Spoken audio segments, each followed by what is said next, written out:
സുഹൃത്തുക്കളെ, നമ്മുടെ ഇന്ത്യ രാജ്യം അതിൻ്റെ 12 ഗ്രാമങ്ങൾ മറ്റൊരു രാജ്യത്തിനു നൽകി. അതും പാകിസ്ഥാനു നൽകി പകരം ഒരു ഗ്രാമം സ്വന്തമാക്കുകയുണ്ടായി. ഏതാണ് ആ ഗ്രാമമെന്നറിയാമോ? ഓരോ രാജ്യസ്നേഹിയും തീർച്ചയായും അറിഞ്ഞിരിക്കേണ്ടതാണ് ആ സ്ഥലം. കാരണം നമ്മൾ ഇന്ന് അനുഭവിക്കുന്ന സ്വാതന്ത്ര്യം, നാം കളിക്കുകയും വളരുകയും ചെയ്യുന്ന ഈ ഭാരതം ഇങ്ങനെയായിത്തീർന്നത് ഒട്ടനേകം വീരന്മാരായ ത്യാഗികളുടെ സഹനത്തിൻ്റെയും പോരാട്ടങ്ങളുടെയും ഫലമായിട്ടാണ്.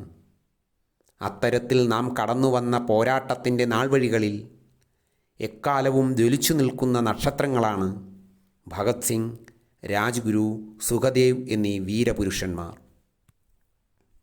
പിറന്ന നാടിൻ്റെ സ്വാതന്ത്ര്യത്തിനായി, ഇന്ത്യൻ ജനതയുടെ അഭിമാനവും വീര്യവും ഉയർത്തിപ്പിടിക്കുന്നതിനായി എരിയുന്ന സമരാഗ്നിയിലേക്ക് എടുത്തു ചാടാൻ വെമ്പുന്നവരായിരുന്നു ഈ മൂവരും.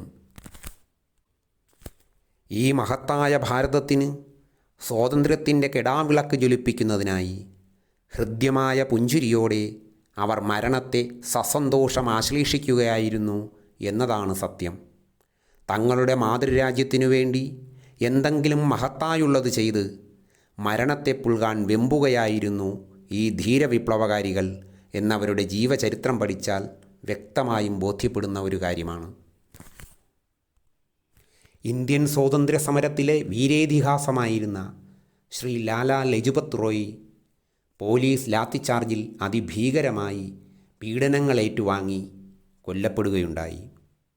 അന്ന് അദ്ദേഹത്തിൻ്റെ ചേതനയറ്റ മൃതദേഹത്തിനരികിൽ നിന്ന് ചന്ദ്രശേഖർ ആസാദ് ഉൾപ്പെടെ അവിടെ കൂടിയ ധീര വിപ്ലവകാരികൾ രഹസ്യമായൊരു പ്രതിജ്ഞ ചെയ്തു. ലജ്പത് റായിയെ ക്രൂരമായി മരണത്തിലേക്കു തള്ളിവിട്ട പോലീസ് ഉദ്യോഗസ്ഥരെ ഈ ഭൂമുഖത്തു നിന്നും ഇല്ലാതാക്കും. ഇതിനായി ചന്ദ്രശേഖർ ആസാദ് എന്ന ധീര വിപ്ലവകാരിയുടെ മാർഗനിർദ്ദേശങ്ങളോടെ ഇവർ ലാഹോറിൽ ഒത്തുചേർന്നു പദ്ധതികൾ ആസൂത്രണം ചെയ്തു. ഈ ആസൂത്രണത്തിൽ മുഖ്യ പങ്കാളികളായിരുന്ന ഭഗത് സിംഗ്, രാജ്ഗുരു, സുഖദേവ് എന്നിവരുൾപ്പെടുന്ന ഈ കേസാണ് പിൽക്കാലത്ത് ഇന്ത്യൻ സ്വാതന്ത്ര്യ സമരത്തിൽ ലാഹോർ ഗൂഢാലോചന കേസ് എന്നറിയപ്പെട്ടത്. തുടർന്ന് ലജ്പത് റോയിയെ നിഷ്കരണം ലാത്തിചാർജ് ചെയ്തതിന് ഉത്തരവാദിയായിരുന്ന ജെയിംസ് സ്കോട്ട് എന്ന പോലീസ് ഉദ്യോഗസ്ഥനെ വധിക്കുവാൻ അവർ തീരുമാനിച്ചു. ദൗർഭാഗ്യവശാൽ അവർക്ക് അബദ്ധം പിണഞ്ഞു. ജെയിംസ് സ്കോട്ടാണെന്ന് കരുതി അവർ വെടിയുതിർത്തത് JP സണ്ടേഴ്സ് എന്ന അസിസ്റ്റൻ്റ് പോലീസ് സൂപ്രണ്ടിനെയാണ്. 1928 ഡിസംബർ 17 നടന്ന ഈ വെടിവെപ്പിൽ സണ്ടേഴ്സ് കൊല്ലപ്പെടുകയുണ്ടായി. ഭഗത് സിംഗും രാജ്ഗുരുവും ചേർന്ന് നടത്തിയ ഈ വെടിവെപ്പിന് വേണ്ടുന്ന സഹായം സുഖദേവ് ചെയ്തു കൊടുക്കുകയും ചെയ്തു. ഈ സംഭവത്തിന് ശേഷം 1929 ഏപ്രിൽ 8 ഇന്ത്യയിലെ ബ്രിട്ടീഷ് ഭരണകൂടത്തിനെതിരെ പ്രതിഷേധിക്കുന്നതിനായി ഭഗത് സിംഗും BK ദത്തും ഡൽഹിയിലെ സെൻട്രൽ അസംബ്ലി ഹാളിൽ ബോംബെറിയുകയുണ്ടായി. എന്തായാലും ലാഹോർ ഗൂഢാലോചന കേസിൻ്റെ തിടുക്കത്തിലുള്ള ഒരു വിചാരണയ്ക്ക് ശേഷം ഭഗത് സിംഗ്, രാജ്ഗുരു, സുഖദേവ് എന്നീ 3 ധീര വിപ്ലവകാരികളെയും ബ്രിട്ടീഷ് ഭരണകൂടം തൂക്കിക്കൊല്ലുവാൻ തീരുമാനിച്ചു.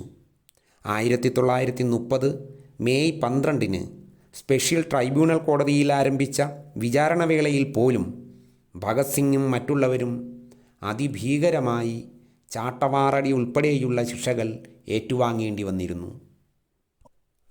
എന്നാൽ ഇന്ത്യൻ ജനതയുടെ സ്പന്ദനമായിരുന്ന ഈ 3 വീരേതിഹാസങ്ങളെയും തൂക്കിലേറ്റിയാൽ ജനരോഷമുണ്ടാകുമെന്ന് ബ്രിട്ടീഷുകാർ ഭയപ്പെട്ടിരുന്നു. അതിനാൽ മുൻകൂട്ടി ഷെഡ്യൂൾ ചെയ്തതിനും ഒരു ദിവസം മുന്നേ ലാഹോർ സെൻട്രൽ ജയിലിൽ 1931 മാർച്ച് 23 വൈകിട്ട് 7:15 ആ 3 രാഷ്ട്രപുത്രന്മാരെയും തൂക്കിക്കൊല്ലുകയുണ്ടായി.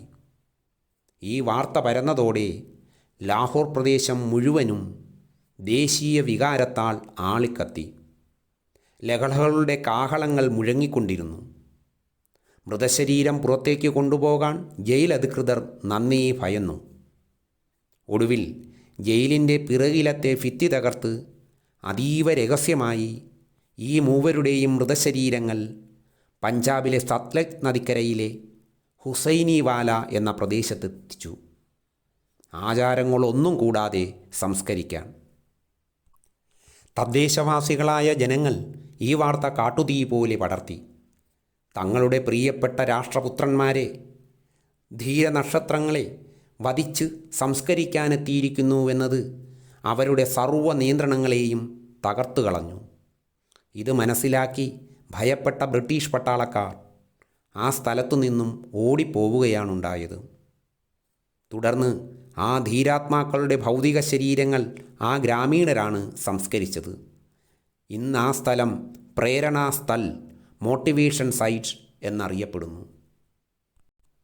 ഭഗത് സിംഗിനൊപ്പം അസംബ്ലി ഹാളിൽ ബോംബെറിഞ്ഞ അവരുടെ സന്തത സഹചാരിയായിരുന്ന വിപ്ലവകാരി BK ദത്ത് സ്വാതന്ത്ര്യാനന്തര ഭാരതത്തിൽ 1965 ജൂലൈ 19 ഡൽഹിയിൽ അന്തരിച്ചപ്പോൾ അവസാന ആഗ്രഹമനുസരിച്ച് അദ്ദേഹത്തിൻ്റെ ഭൗതിക ശരീരവും ഈ പുണ്യഭൂമിയിൽ സംസ്കരിക്കുകയുണ്ടായി.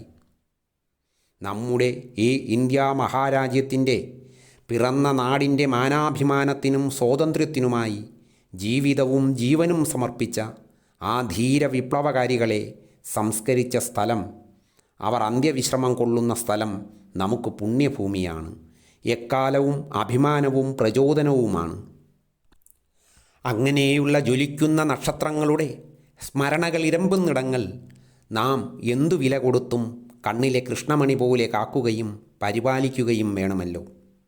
ഇന്ത്യ എന്ന രാജ്യത്തിന് ഈ സ്ഥലം അത്രയ്ക്ക് പരിപാവനവും അമൂല്യവുമായതിനാലാണ് ഇന്ത്യ ഗവൺമെൻറ് 12 ഇന്ത്യൻ ഗ്രാമങ്ങൾ നൽകിക്കൊണ്ട് ഇന്ത്യ പാക് വിഭജനത്തെ തുടർന്ന് പാകിസ്ഥാനിലായിപ്പോയ ആ പുണ്യസ്ഥലം ഉൾപ്പെടുന്ന ഹുസൈനിവാല ഗ്രാമം തിരിച്ചു പിടിച്ചത്. എല്ലാ വർഷവും മാർച്ച് 23 ഈ 3 ധീര വീരപുരുഷന്മാരെയും തൂക്കിലേറ്റിയ ദിനത്തിൻ്റെ ഓർമ്മയ്ക്ക് പഞ്ചാബിലെ ഇന്ത്യ പാക് അതിർത്തി പ്രദേശത്ത് ജനങ്ങൾ ഒത്തുകൂടുന്നു. ഇന്ത്യൻ സ്വാതന്ത്ര്യ സമരത്തിലെ ആ വീരേതിഹാസങ്ങളെ ആദരിക്കുവാൻ. ഇന്ത്യയിലെ പഞ്ചാബ് പ്രവിശ്യയിലെ ഫിറോസ്പൂർ ജില്ലയിലാണ് ഈ ഗ്രാമം. ഫിറോസ്പൂർ റെയിൽവേ സ്റ്റേഷനിൽ നിന്ന് 7.5 കിലോമീറ്ററോളം ദൂരം. 1970 മുതൽ എല്ലാ ദിവസവും വൈകുന്നേരം 6 മണിക്ക് India Pak flag beating retreat ceremony നടക്കുന്നു. നമസ്തേ.